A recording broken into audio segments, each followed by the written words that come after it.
Thank you very much.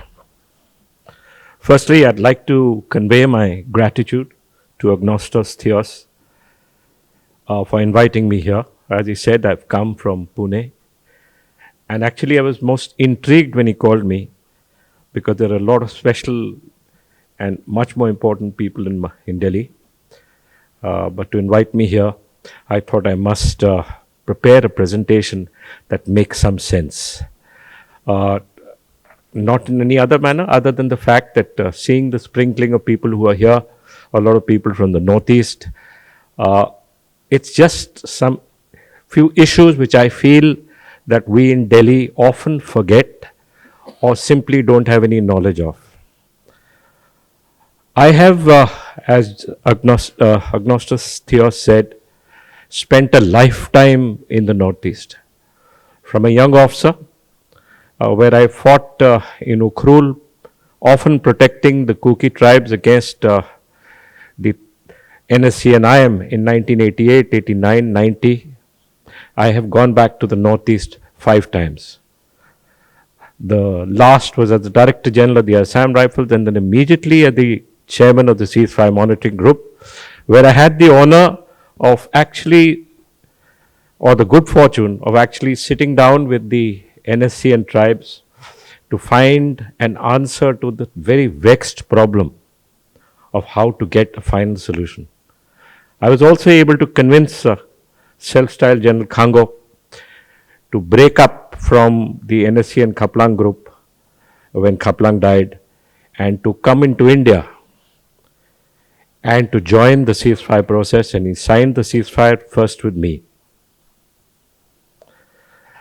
Just an anecdote before I start the final presentation is when I asked Khango that why are you still fighting in the 70th year or 72nd year of our independence? And what are you still fighting for? Khaplang is dead.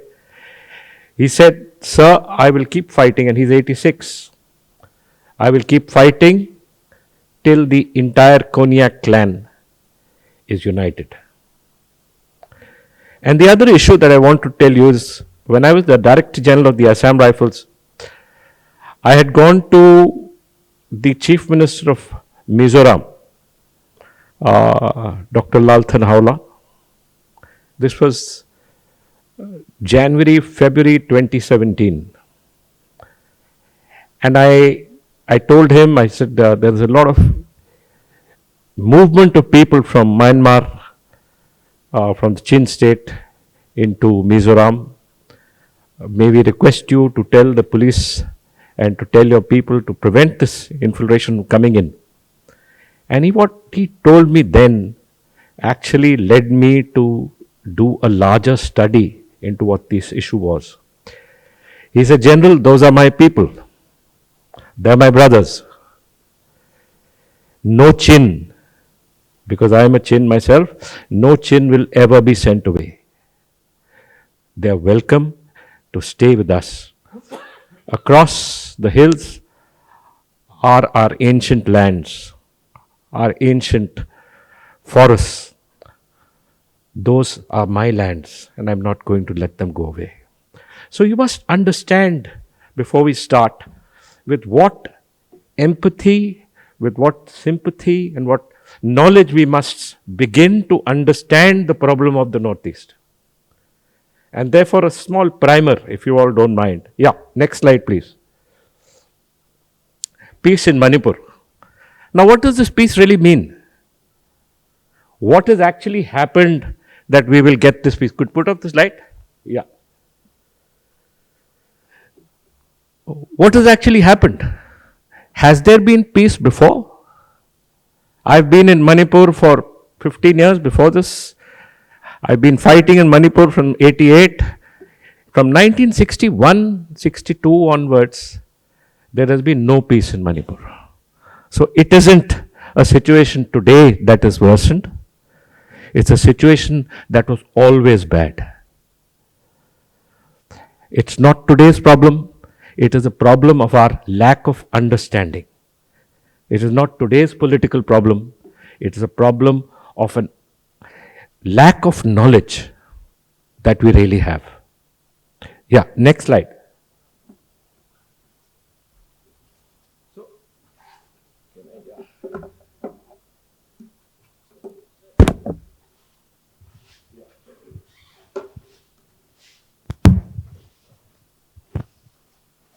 So the issue is like this, that what is the historical root of this problem?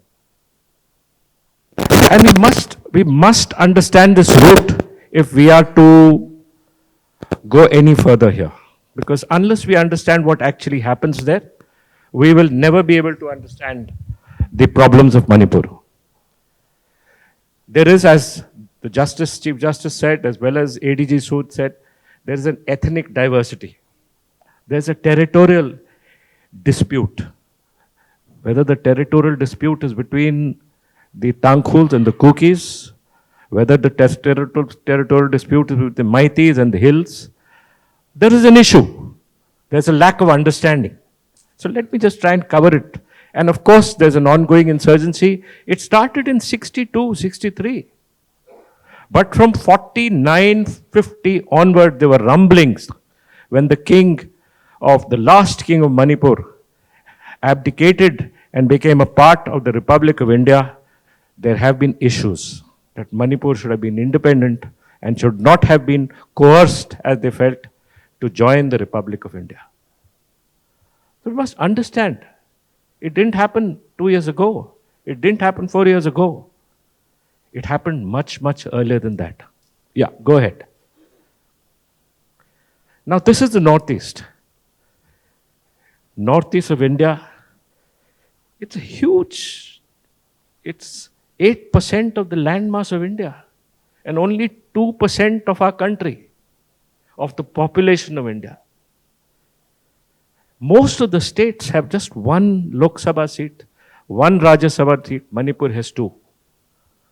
But otherwise, all the other northeastern states have one Lok Sabha seat, one Rajya Sabha seat. So pre this problem, it was never an issue with any dominant political party to even think of going to the Northeast because the seats were too little. They dealt with the problem from Delhi. Yeah, go ahead, please. So there is a diverse situation. There is a difficult border. I've been the head of Assam Rifles. I can tell you that the most difficult border to control, much more difficult than Kashmir, because I've had 5 tenures in Kashmir also, is this border of the Indo-Myanmar border. I heard Yash, my old director, my old colleague, say once that it's a deeply divided line. It divides, if I can quote you, homes. It goes through, the line goes through a home. It goes through Konyak homes in eastern Nagaland. It goes through the Somra tracks. It goes through Mizoram, where the Chins on both sides are the same people. So unless we understand that this issue is not about today, it's a deep-rooted tribal issue of insecurity. These are tribes which were independent tribes before they got amalgamated in the larger British Empire, and then further into independent India or into Myanmar. These tribes have been independent. They have their own culture, as our Article 371A, B, C, D, E specifically says that the tribal laws are supreme within their society. So we have to understand that these are articles of our constitution agreed by us when they accepted to be a part of the Republic of India. Yeah, go ahead, please. I spoke about the ethnic ties.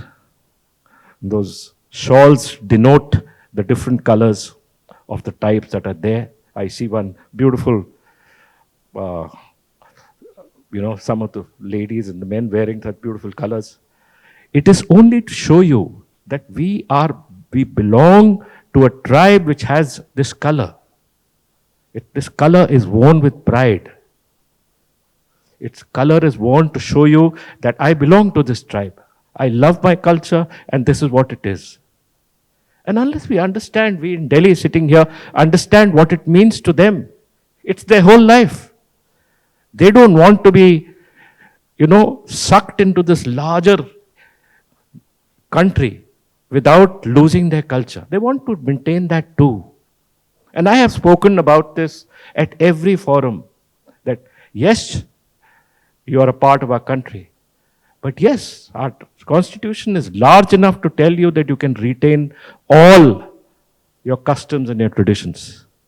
And some are, as Justice Mridul said, fabulous customs, fabulous dances, fabulous culture.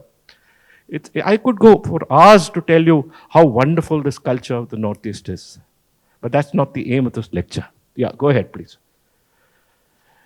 I recently visited Kampuchea, that is Cambodia and Vietnam. And let me talk about the cross connects of India and the Northeast with Southeast Asia. Yeah, go ahead. Now you will see that every tribe that has come into India is actually a tribe that has immigrated into India. They've come to search for better lands, for water, for agriculture, and for food. It started 1,000 years ago. This is not me telling you, it's history.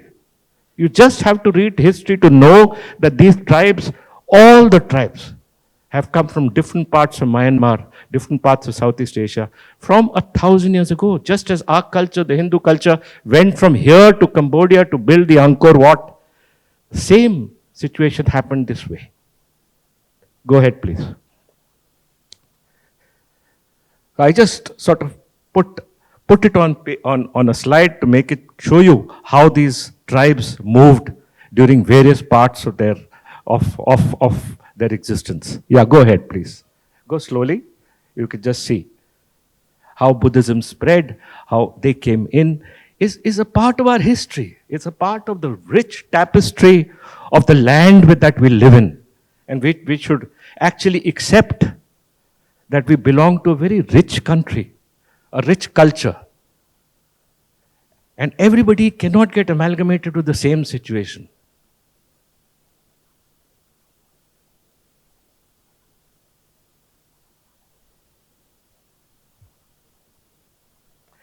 But now let's go to the 1820s. Manipur had been conquered by the Burmese Empire. That map will show you the Burmese Empire. Manipur was a part of the Burmese Empire. And it had also, this Burmese Empire had extended to Upper Assam. And it was the king of Manipur who went to the British and said, please come in and save my kingdom and give this kingdom back to me. So the three wars that started from 1824 onwards was the amalgamation of this land and Burma at that time into the larger colonial empire of Britain. Go ahead, please. The map shows you how after each war, it was amalgamated into the larger colonial empire run from Calcutta, which was that time the capital. So that's how the amalgamation took place. Places which were never ours came into ours. There was a movement of people, free movement of people, because they were a part of the same empire. These were not people coming to infiltrate. They were not people coming to destroy. They were people to settling down. They were finding their way in unsettled lands. Go ahead, please. So seriously, when you come to this, you realize that this amalgamation of people happened not now. It hasn't happened over the last 2 years. It's happened over the last 200 years. And once again, this is not the history that I have written. It's merely history that I've studied to set down to you and to tell you all that please understand, the infiltrators you're talking about, the people you're talking about, the tribes you're talking about haven't come in now. They haven't come in to disturb you now. They have been there for hundreds of years. Go ahead, please. So this map actually shows you what the Northeast was in 1947. The independent kingdom of Manipur has existed for the last 1,000 years. But what about the rest? To the north of Manipur is the Nagaland, which is shown as the Naga tribal area. To the further north is Arunachal. South of that, were the Lushai Hills, which is now Mizoram, and then Tripura. There were no states at that time. There were no secure boundaries at that time. People moved freely. And they settled freely. And therefore you find parts of a tribe in one place or the other. Yeah, go ahead, please. Yeah, go ahead, please. So this is exactly a map which tells you, which shows you clearly. You see the area of Kachin, you see the area of the Chins, you see the area of Manipur, Mizoram, and how clearly people have moved from one point to the other. So if the Mizos are also part of the Chinzo people, the Chins and the Zomi tribes. The Kachins are Chins also. So are the Kukis, also Chins. There are Kukis here, there are Chins inside Burma. So this spreading has not taken place now. Why are we fighting this situation today and destroying the future of the next 5 generations when this has not happened now? They're not illegal people. So please don't get caught up in this propaganda of illegality or for people who are coming in to grab land. It's not like that. It's simply an understanding of history. Yeah, go ahead, please. Now, here's the history of Assam. What were the issues in Assam? Why did Assam explode the way it did? This is all there. It's not something I've taken out. Why did the Ulfa problem happen? Why did the Assam problem happen? It happened for the same reason. The people were insecure. After the 1971 war, when so many refugees came and they came into Assam, the people of Assam said, we're going to lose our culture. And therefore, by the 80s, the problem of Ulfa, the creation of Ulfa and the creation of this problem started from there. Go ahead, please. So I was reading this wonderful book by Robert Kaplan, The Revenge of Geography, which says a good place to understand the present and to ask questions about the future is on the ground, traveling as slowly as possible. I urge you all, because I see a very knowledgeable audience, that travel slowly here. Think, there are no solutions. I'm not here to give you any solution. I'm merely here to tell you that this problem cannot be resolved by the changing of one chief minister or the changing of one law. We need a larger thought process. Go ahead, please. Yeah, go ahead, further. This actually tells you the tribes of each state. I've taken a lot of time to prepare for this, to tell you all that each state has 5, 6, 7, 10, there's 16 tribes in Nagaland. There are equally those many tribes, 24 plus in Manipur. Some tribes are small, or some tribes are slightly larger. But that doesn't mean those tribes lose their own culture. Go ahead. These are the boundaries. They have boundaries with 10% of the national boundaries, 25% of the borders within the Northeast.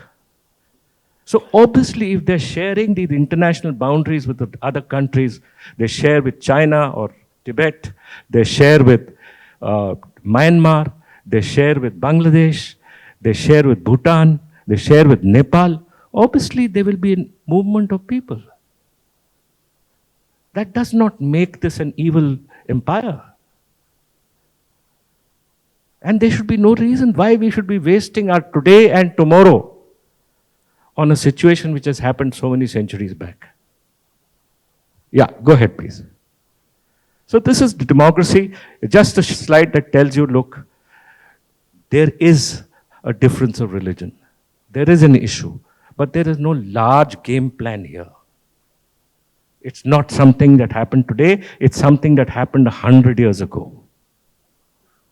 I remember going to visit a village that was celebrating 75 years of Christianity when I was the chairman of the ceasefire monitoring group in Nagaland. And they said, sir, we were one of the last villages to embrace Christianity. So it's not today, it's 75 years ago that this happened. Some tribes embraced Christianity 150 years ago. It cannot be our problem today. We have to embrace these people, embrace their culture, and say, come to this larger mainland, because we are not going to lose ourselves. We will only be richer if we understand the larger and beautiful fabric of the Northeast. Go ahead, please. Go ahead. So these are different perspectives that I wanted to give you, of how things happened. I know I don't have the time, but I just want to tell you that each issue is involved with another issue. You cannot have peace in Manipur if you don't have peace in Nagaland, if you don't have peace in Myanmar, if you don't have peace in South Assam, if you don't have peace in Arunachal. The reason is these tribes have moved. What does the NSC and IM want? There is the talk of Nagalim. What is Nagalim? Amalgamation of the lands where the Nagas stay. That's what Khango told me also. All these tribes want to live together. So these are issues which we must realize will continue to happen. But they cannot be greater problems today. Go ahead. Now this is the impact of Myanmar's political. If Myanmar has Chin state, it has the Sagaing state, it has all these states bordering us, any instability in Myanmar will affect the states bordering Myanmar. Why? Because people will move inside. We are in that part of the world. It's a difficult world. We are in a difficult neighborhood. But that difficult neighborhood does not mean we destroy ourselves here. Or we get caught up in this larger political issue. It is not such an insidious issue. Yeah, go ahead. So the conflict in Myanmar, who are they? Why are they fighting? We know why they're fighting. They want independence. The Kachins want independence. The Chins want independence. The Rakhine state wants independence. The Chinese are interfering. There is the Tatmadaw, which is the Burmese army, which is fighting them and can't control them. So the borderlands of Myanmar and India in Myanmar are places where insurgent tribes, insurgent groups have their camps. You ask, what are the army doing? When you have a 1700 plus kilometers to hold, you can't hold it with 22, 23 units. You need 100 units. You can't fence it because tribes have homes on both sides. You have to amalgate them using the heart as the weapon and not the weapon, not a rifle as a weapon. It has to come from in between. And of course, people will take advantage of the disturbances in areas. That's what people are all alike. They will take advantage. It's for us not to get caught up in this larger issue. Yeah, go ahead. The ethnic armed organizations of Myanmar, which are fighting the Burmese army, or the Tatmadaw, which is fighting the government. This disturbance is going to continue for a very long time. Movement of one chief minister is not going to change anything. We have to understand that in the Northeast, we have to interact with everybody. Whether it is the Kachin army, whether it is the Chin National Army, whether it is the Three Brother Alliance, whether it is any group that is bordering India has to be interacted by us. At the same time, we have to understand the insecurities of the Chins or the Mizos. We have to understand the Kukis and how they're related to the Chins, and how Mizoram will always feel disturbed if something happens to the Chins. And the Kukis are Chins. They belong to the same ethnic tribe. You can't shut off people. You can't shut off borders. You have to look at them as a larger issue to understand why and what you can do. There are no patchwork solutions here. There is an overall solution of getting people together. Yeah, go ahead, please. Yeah, go ahead. So these are the impact on the northeast of India. The disturbances in Myanmar will disturb us. It will happen. It's not something we can control, but we must make sure that we understand the disturbances and talk to them. I have personally gone to Naypyidaw. I have personally spoken with the Home Secretary, the Home Minister, the people around, and tried our best to make them understand our insecurities, our national security issues. Go ahead, please. Yeah, go ahead, please. Yeah. Now, I will only, do I have a lot of slides? Go ahead, please. How does an insurgency start? The center of gravity of any insurgency are the people inside it. Yash is nodding his head.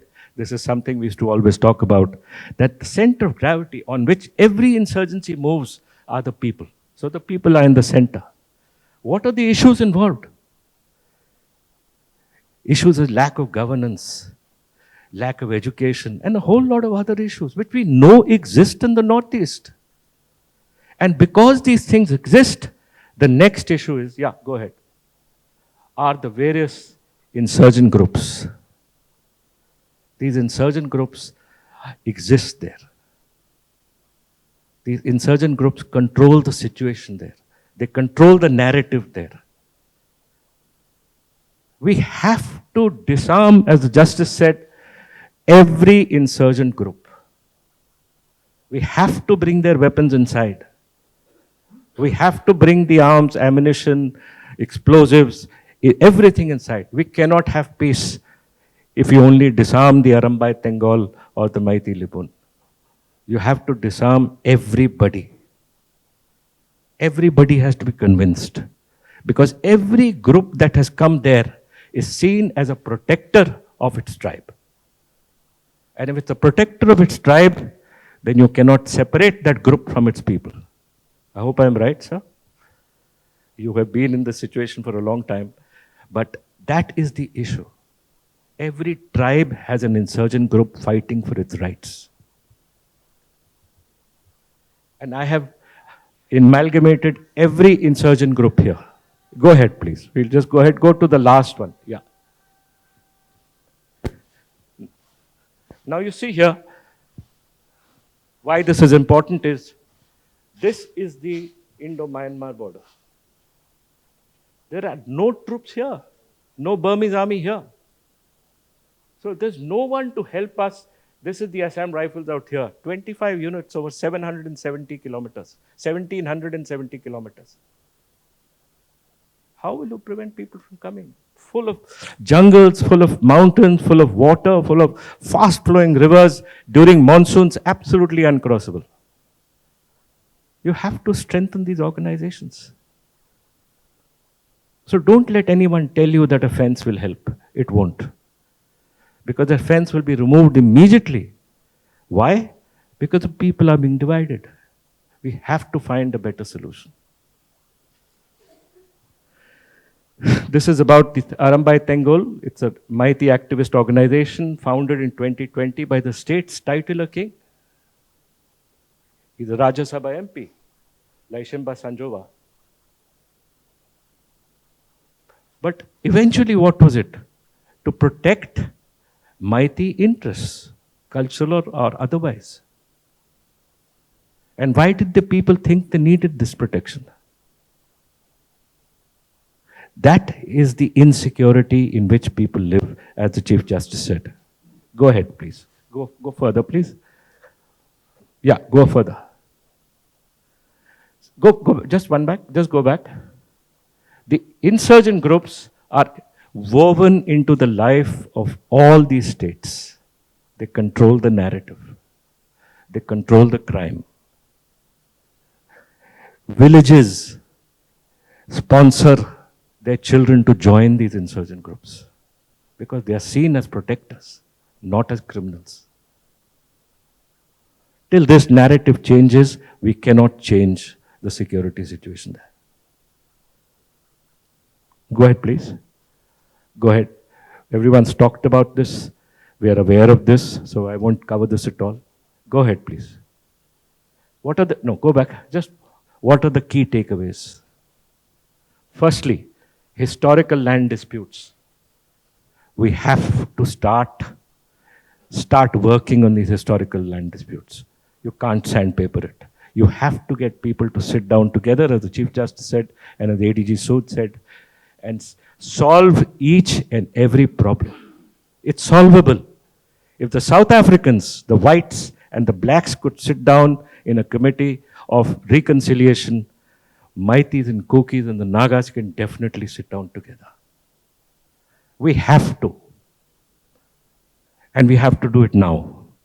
You can't leave and now say 10 years later we'll go through another greater problem. That can't happen.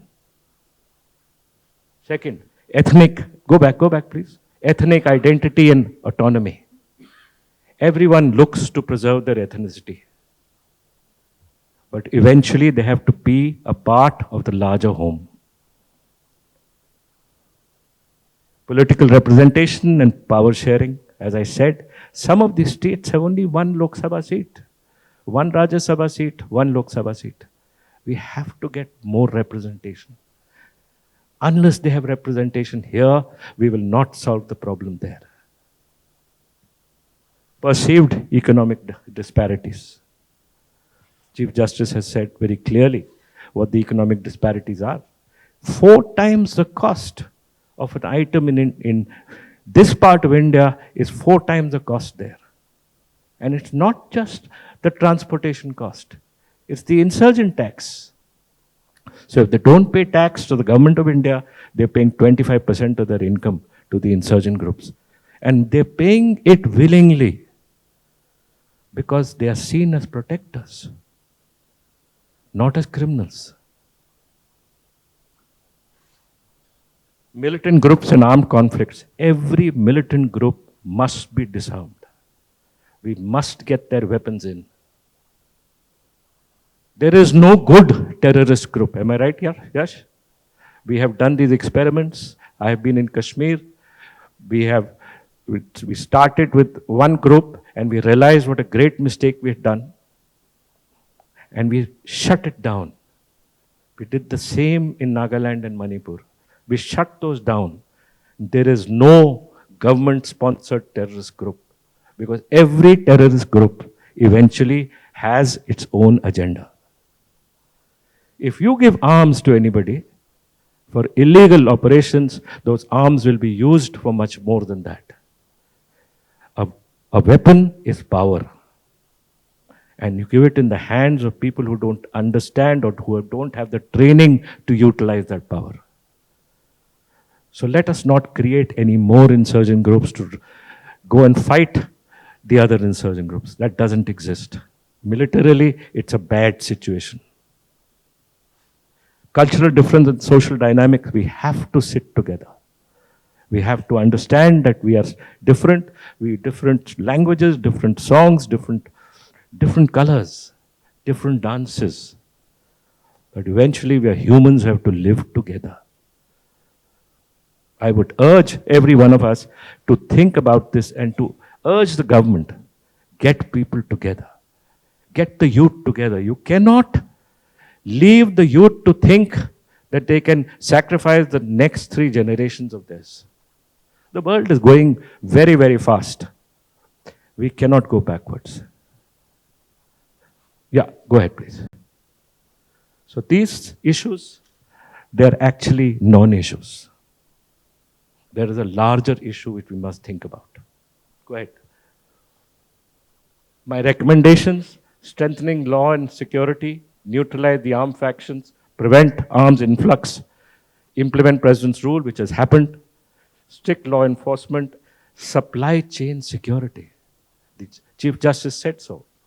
You have to bring goods and the people must be able to live there. You can't have a bottle of fuel costing 500 rupees being sold on the main streets of Imphal. That happens, Chief Justice? That happens. Go ahead, please. Immediate reconciliation, community peace dialogues, rehabilitation of displaced people. Get them back. Get them to their homes. Don't sacrifice more people. Local and youth leadership. Eventually, it's the youth. And I see so many of these young people here. Eventually, it's the youth that is going to change the power dynamics. We must empower them. It cannot be the answers of old men who've lived their lives. It has to be the youth. Prevent hate speech, encourage responsible reporting. We have the media here. Please be responsible. Write only once you understand. Don't write to create one more problem. Go ahead, please. Immediate political dialogue with everybody in Myanmar. Get them together. I have spoken to the Arakan Army. I have spoken to the Kachin Liberation Army. I have spoken to the Chin National Army. I have spoken to get peace. If I can speak, so can you. So can the government of India. And I'm certain we are speaking at every level. We just have to make them understand. High-level talks must happen. Yeah, go ahead, please. So this is again from the same book, The Revenge of Geography. The smaller the world becomes because of technology, the more every place in it becomes important. 50, 60, 70 years ago, Northeast was not so important because we felt it was far away and didn't matter. Today, every issue, just like that small watch, when you take it apart and you try and put it back, you can't put it back if one part is lost. That's the case of India today. Every part has to go back in the right place for it to function properly. Thank you so much.